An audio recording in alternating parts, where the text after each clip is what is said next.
You might have noticed that egg prices in the US have skyrocketed, and some people have even taken to social media to express their frustration. Now, much of this is because of an avian flu outbreak, but here in Canada, egg prices have remained pretty stable. So, why is that? And should Canadians be worried about an egg crisis?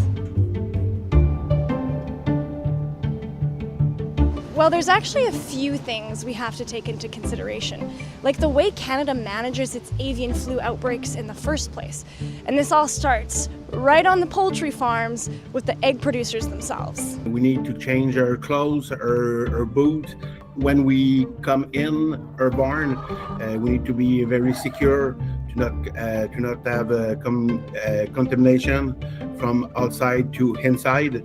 It's the most dangerous problem that we can have in our barn, in our production, and we need to be very careful.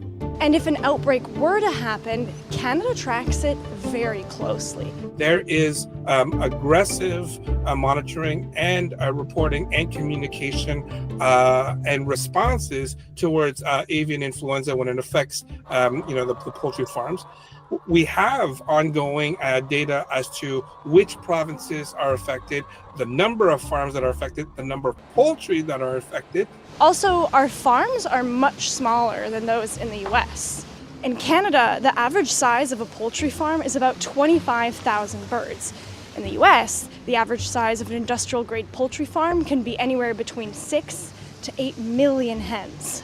And as soon as one bird on that farm gets avian influenza, contracts the disease, every single bird on that farm has to be euthanized immediately.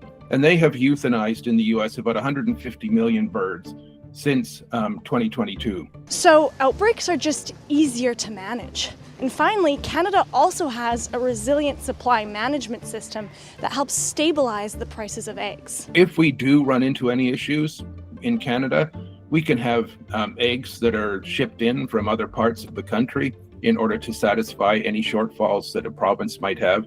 So does this mean that Canadian egg prices are immune to any fluctuations? Well, if we look at Statistics Canada data, the average retail price for a dozen eggs went up by 11 cents between July to November of 2024. But it turns out that this isn't because of bird flu. It's because of input costs. Input costs are factored through the entire supply chain. So by input costs, I mean things like fertilizer, electricity, diesel for farm machinery. And these input costs have gone up tremendously over the last few years.